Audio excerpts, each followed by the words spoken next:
SV news కు స్వాగతం. ముందుగా హెడ్లైన్స్. కుప్పకూలిన విమానం 230 మందికి పైగా ప్రయాణికులు.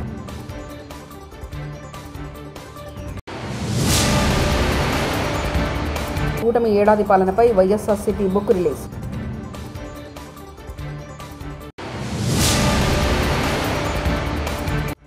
లోకేష్ కు తల్లికి వందనం జీవోలు అందజేసిన సీఎం చంద్రబాబు.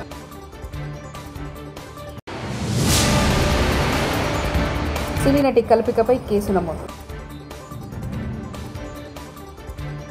అహ్మదాబాద్లో విమాన ప్రమాదం చోటు చేసుకుంది.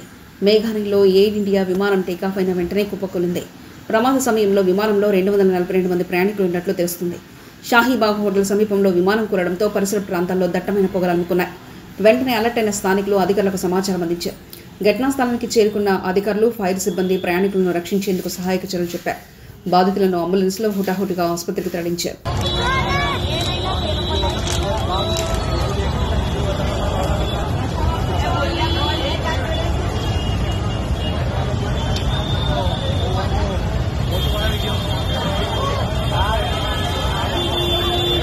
चला कि 223 जितने पैसेंजर थे यहाँ पे जिस बिल्डिंग के ऊपर गिरी है वो डॉक्टर्स का हॉस्टल है।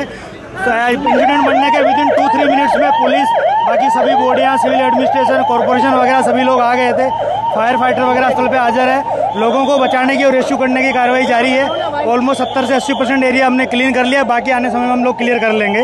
मैं सभी मीडिया के मित्रों से रिक्वेस्ट करता हूँ, सभी हमसे सहयोग करें।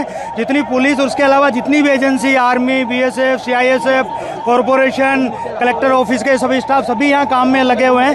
प्लीज हमसे सहयोग करिए और थोड़ी सी हमारे लिए जगह बना के रखिए ताकि हम एम्बुलेंस को ग्रीन कॉरिडोर बना के हॉस्पिटल तक पहुंचा सके। ఎన్డీఏ కూటమి ప్రభుత్వం ఏర్పాటై ఏడాదిన పూర్తయిన సందర్భంగా తల్లికి వందనం పథకాన్ని అమలు చేయాలని సర్కార్ నిర్ణయించింది.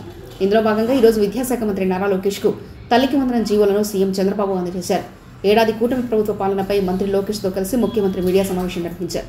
ఈ సందర్భంగా సీఎం మాట్లాడుతూ అభివృద్ధి, సంక్షేమం ఎన్డీఏకు 2 కళ్లన్నా. సంపద సృష్టిస్తామని, సంక్షేమాన్ని ముందుకు తీసుకెళ్తామని తెలిపారు. విధ్వంసానికి గురైన రాష్ట్రాన్ని ముందుకు ఎలా తీసుకెళ్తారని చాలా మంది ప్రశ్నించారన్నారు. తల్లికి వందనంలో ఇంకా మిగిలిన కార్యక్రమాలన్నిటి కూడా మీరు చూసినప్పుడు అన్నదాత సుఖీభవ ఏడాదికి మొత్తం 14,000 రూపాయలు ఇస్తా అన్నాం. 6,000 రూపాయలు గవర్నమెంట్ ఆఫ్ ఇండియా ఇస్తుంది. వాళ్ళు ఇచ్చింది 7,500. ఈరోజు తెలుగుదేశం ఇచ్చేది 14,000. వ్యత్యాసం 6,500. తల్లికి వందనం నేను చెప్పాను. అన్నదాత సుఖీభవ ఇచ్చింది మీకు చెప్పాను. దీపం 3 సిలిండర్లు వాళ్ళు ఏమీ ఇవ్వలేదు. ఇంకొక పక్కన మీరు చూస్తే మత్స్యకారుల భరోసా మేమిచ్చింది మత్స్యకారుల సేవలు మొత్తం 1,29,178 మందికి ఇచ్చాం. 259 కోట్లు. వాళ్ళు ఇచ్చింది 1,09,231 109 కోట్లు. వ్యత్యాసం 150 కోట్లు అదనం. 19,947 మంది అదనంగా ఇస్తున్నాం. ఇది కాకుండా ఈరోజు ఎన్టీఆర్ భరోసా ఇది చూస్తే వాళ్ళు ఇచ్చింది మొత్తం 21,630 కోట్లు సంవత్సరానికి. మేము ఇప్పటికి ఇచ్చింది 34,000 కోట్లు ఒక్క సంవత్సరంలో. వ్యత్యాసం 12,370 కోట్లు. అంటే బటన్ నొక్కుతున్నా సమీక్షం ఇవ్వడాలని మాట్లాడే పెద్దలకి ఇవన్నీ అర్థం కావాలి. ఆ రోజు చేసిన పని రాష్ట్ర ఆర్థిక పరిస్థితిని చిన్నాభిన్నం చేశారు. ఏపీలో కూటమి ప్రభుత్వం ఏడాది విధ్వంస పాలనపై వైఎస్ఆర్సీపీ బుక్ రిలీజ్ చేసింది.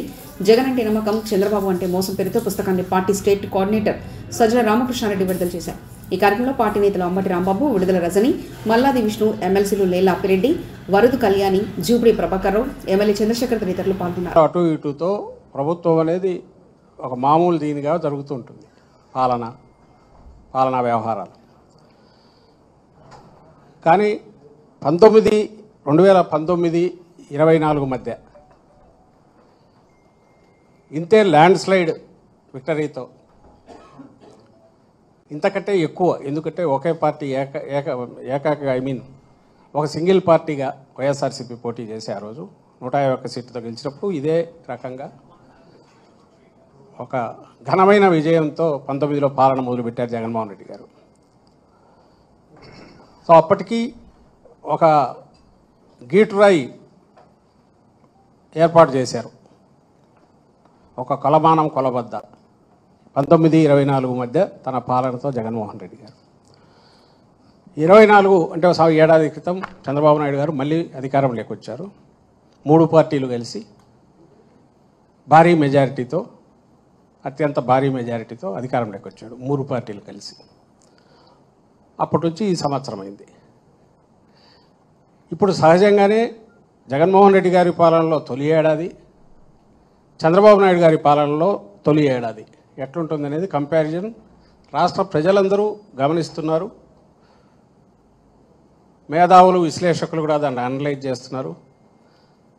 సహజంగానే అంతటి ఘనమైన పాలన అందించిన పార్టీగా వైఎస్ఆర్సీపీ ఈరోజు ఈ రెండింటిని బేరీజు వేసి ఇది వాస్తవ చిత్రం అని చూపే ప్రయత్నం చేసింది. అందులో భాగంగానే జూన్ 4న ఒక్క హామీని కూడా నిలబెట్టుకోకుండా పూర్తిగా అలవిగాని హామీలు ఇచ్చి భ్రమలో పెట్టి చంద్రబాబు నాయుడు గారు అధికారంలోకి వచ్చారు అని ముందు నుంచి చెప్తున్నాము. ఆచరణలో అదే జరగడం, పైగా ఎక్కడ గొంతు పెగలకుండా, నోరెత్తకుండా. అహ్మదాబాద్లో జరిగిన విమాన ప్రమాదంపై సామాజిక మాధ్యమం ఎక్స్లో ఏపీ ముఖ్యమంత్రి చంద్రబాబు నాయుడు, మంత్రి నారా లోకేష్ స్పందించారు. ఈ ప్రమాదంలో చనిపోయిన వారి కుటుంబాలకు ప్రగాఢ సానుభూతి తెలిపించారు. మరణించిన వారి ఆత్మకు శాంతి చేకూరాలని ప్రార్థించారు. అహ్మదాబాద్ జరిగిన విమాన ప్రమాదంలో షాకు గురైనట్లు సీఎం తెలిపారు. చనిపోయిన ప్రయాణికుల కుటుంబాలకు, సిబ్బంది కుటుంబాలకు, స్థానిక ప్రజల చనిపోయిన వారి కుటుంబాలకు తన ప్రగాఢ సానుభూతిని తెలుపుతూ సీఎం చంద్రబాబు ట్వీట్ చేశారు. నంబర్ 1 ఉంది. 16% డొమెస్టిక్ ఇన్వెస్ట్మెంట్స్లో ఆంధ్ర రాష్ట్రానికి వస్తుంది జరిగింది. దాంట్లో భాగంగా TCS, LG, NTPC green, ఆసిలర్ Mittal, BPCL, Reliance, renew power లాంటి సంస్థలు ఈరోజు ఆంధ్ర రాష్ట్రంలో పెట్టుబడులు పెట్టడానికి ముందుకు వచ్చినాయి. డబుల్ ఇంజిన్ సర్కారు ఉంది కనుకనే విశాఖ స్టీల్ ప్లాంట్ కాపాడుకోగలం, రైల్వే జోన్స్ సాధించాం. అంతేకాకుండా భోగాపురం ఎయిర్పోర్ట్ పనులు కూడా వేగవంతంగా ఈరోజు జరుగుతున్నాయి. మీరు చూస్తే ప్రజాప్రభుత్వం ఏర్పడిన తర్వాత ఒక పెన్షన్లోనే భారతదేశంలో ఏ రాష్ట్రం ఇవ్వని విధంగా మేము ఇస్తున్నాం. వృద్ధులకి 1000 రూపాయలు పెంచాం, వికలాంగులకి 3000 రూపాయలు పెంచాం. బెడ్కే పరిమితం అవుతే 15,000 రూపాయలు ప్రతి నెల ప్రభుత్వం ఇస్తుంది. భారతదేశంలో ఏకైక ప్రభుత్వం ఇస్తుంది, అది ఆంధ్ర రాష్ట్ర ప్రభుత్వం. ఇంతేకాకుండా భారతదేశంలో ఎక్కడ లేని విధంగా 203 అన్న క్యాంటీన్లు ప్రజాప్రభుత్వం తిరిగి ప్రారంభించి ఈరోజు నడిపిస్తుంది. గౌరవ ముఖ్యమంత్రి గారు ఇప్పుడే చెప్పారు, ఆగస్టు 15 నుంచి ఉచిత బస్ విధానం కూడా మేము అమలు చేస్తున్నాం. దీపం పథకం ద్వారా ఇప్పటికీ 2 కోట్ల గ్యాస్ సిలిండర్లు ఉచితంగా ప్రజాప్రభుత్వం. ఏపీలో అసెంబ్లీ ఫలితాలు వెలువడిన రోజు నుంచి తాను సీఎంగా ప్రమాణం చేసేదాకా వైఎస్ఆర్సీపీ క్యాడర్పై చంద్రబాబు దాడులు చేయించారని మాజీ మంత్రి పేర్ని వెంకటరామయ్య, పేర్ని నాని అన్నారు. గురువారం ఆయన ఆధ్వర్యంలో పార్టీ సమావేశం జరగగా భారీ ఎత్తున కార్యకర్తలు హాజరయ్యారు. ఈ సందర్భంగా తన కుటుంబాన్ని కూటమి ఏ విధంగా వేధిస్తుందో కార్యకర్తలకు వివరిస్తూ ఆయన భావోద్వేగానికి గురయ్యారు. బలరాన్పేట ఉన్నాం, అదొక 324, 326 కేసు, అదొకటి, దానికి బెయిల్ తీసుకున్నాం. ఇట్లా ఎప్పుడెప్పుడో జరిగినటువంటి కేసులన్నీ ఇట్లా రాష్ట్రంలో ఎవరెవరైతే వాళ్ళని ఎదిరించేటువంటి ఆలోచన లేకపోతే వాళ్ళకి ఆ తత్వం ఉందో వాళ్ళందరూ నోరు మోయించాలి. దానిలో భాగంగానే నా మీద, నా భార్య మీద మొట్టమొదటిగా రేషన్ షాపు బియ్యం కేసు అని మొదలుపెట్టారు. దాని నేపథ్యం అసలు ఫస్ట్ జరిగిన వాస్తవాలు మీకు అప్పుడే చెప్పాల్సింది. సర్లే, మామూలుగా ఆ డిపార్ట్మెంట్లో నేను చేసినది ఏంటి అంటే, నేను కానీ మా అత్తమామలు కానీ అందరం కలిసి 2 గోడౌన్లు కట్టాం అద్దెకి ఇవ్వటానికి. అద్దెకిచ్చి ఇవాళ కాకపోతే దాని అప్పు తీరిపోయాకైనా సరే మెల్లగా ఎన్నాళ్ళు తిరుగుతాం, కొన్నాళ్ళకి రిటైర్ అవ్వాల్సిందే కదా. పని చేయలేం, వ్యాపారం చేయలేం, ఏదున్నా నెలకింత డబ్బులు వస్తుంటే బండి నెడతాం అనేది ఆలోచన తప్పితే వేరే ఆలోచన లేదు. వాస్తవానికి దాంట్లో ఏంటంటే దానిలో ఏ తప్పు జరిగినా మనది ప్రభుత్వానిది, ఇద్దరిది జాయింట్ లైబిలిటీ, అంటే ఇద్దరిది బాధ్యతే, సమబాధ్యత. హీరో నిఖిల్ సినిమా షూటింగ్ లో భారీ ప్రమాదం. The Indian house cinema shooting లో ఘటన. శంషాబాద్ సమీపంలో సముద్రం శ్రీసేందుకు ఏర్పాటు చేసిన భారీ వాటర్ ట్యాంక్ పగిలిపోవడంతో లొకేషన్ మొత్తం వరద. అసిస్టెంట్ కెమెరామెన్ కు తీవ్ర గాయాలు, మరికొంతమందికి గాయాలు.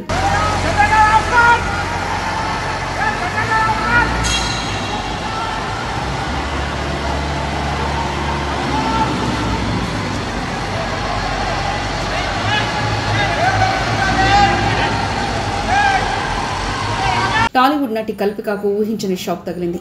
తమపై గచ్చిబౌలి పోలీసులు కేసు నమోదు చేశారు. బిఎన్ఎస్ యాక్ట్ ప్రకారం 324, క్లాస్ 4, 352, 351, క్లాస్ 2 సెక్షన్ కింద కేసులు నమోదు చేశారు. ఫ్రీజం పబ్లో బిల్ పే చేయకుండా సిబ్బంది పట్ల అసభ్యంగా ఆమె ప్రవర్తించారు. ప్లేట్లు విసిరేయడం, సిబ్బందిని బాడీ షేమ్ చేయడం, బూతు పురాణాలు తిట్టినందుకు ఫ్రీజం పబ్ యాజమాన్యం ఫిర్యాదు చేసింది. పోలీసుల సమక్షంలోనే హంగామా సృష్టించారంటూ ఫిర్యాదు చేశారు. దీంతో గచ్చిబౌలి పోలీసులు కోర్టు అనుమతితో నటి కల్పికపై కేసు నమోదు చేశారు. అనకాపల్లి జిల్లా అచ్యుతాపురంలో యోగాంతర కార్యక్రమాన్ని ఘనంగా నిర్వహించారు. ఈ కార్యక్రమంలో వేలాది మంది ప్రజలు ఉత్సాహంగా పాల్గొన్నారు. హోంమంత్రి Anitha, MP CM Ramesh, Telugu Desam party senior నేత బండారు సత్యనారాయణ పాల్గొని యోగాసనాలు చేశారు.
అనంతపూర్ జిల్లా విడపనకల్లు, ఉరవకొండ, వజ్రకరూరు మండలాల్లో భారీ వర్షం కురిసింది. గాజుల మల్లాపూర్, ఫాల్తూరు, వన్నూరు గ్రామాల మధ్య ఉన్న వాగులు, వంకలు ఉధృతంగా ప్రవహిస్తున్నాయి. దీంతో ఆయా గ్రామాలకు రాకపోకలు స్తంభించాయి. విడపనకల్లు మండలంలో రికార్డు స్థాయిలో 96.2 మిల్లీమీటర్ల వర్షపాతం నమోదైంది.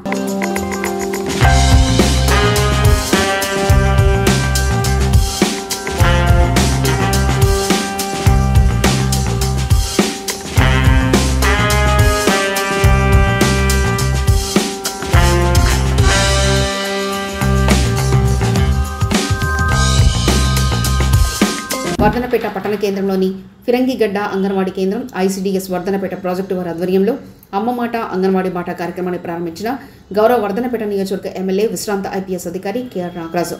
తొలుత అంగన్వాడీ సూపర్వైజర్ లలిత పుష్పగుచ్చం అందజేసి ఎమ్మెల్యే నాగరాజుకు ఘన స్వాగతం పలికారు. అనంతరం చిన్నారులకు స్వయంగా అక్షరాభ్యాసం చేయించి ఆప్యాయంగా వారితో మాట్లాడారు. ప్రారంభ దిన సందర్భంగా చిన్నారులకు, గర్భిణీ స్త్రీలకు మధ్యాహ్న భోజనంలో ఎగ్ బిర్యానీ వడ్డించారు.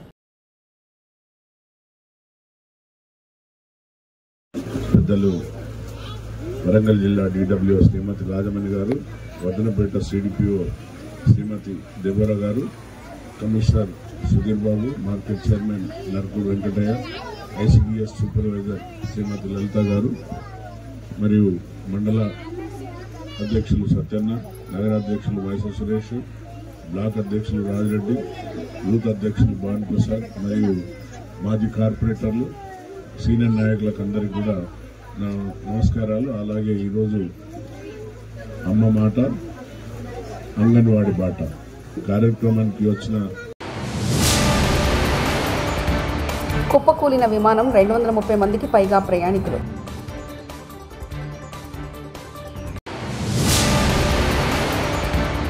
కూటమి ఏడాది పాలనపై వైఎస్ఆర్సీపీ బుక్ రిలీజ్.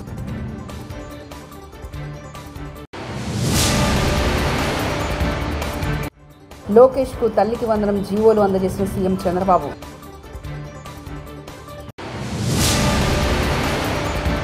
సినీ నటి కల్పికపై కేసు నమోదు. ఇవి బులెటిన్ విశేషాలు. చూస్తూనే ఉండండి ఎస్వీ న్యూస్.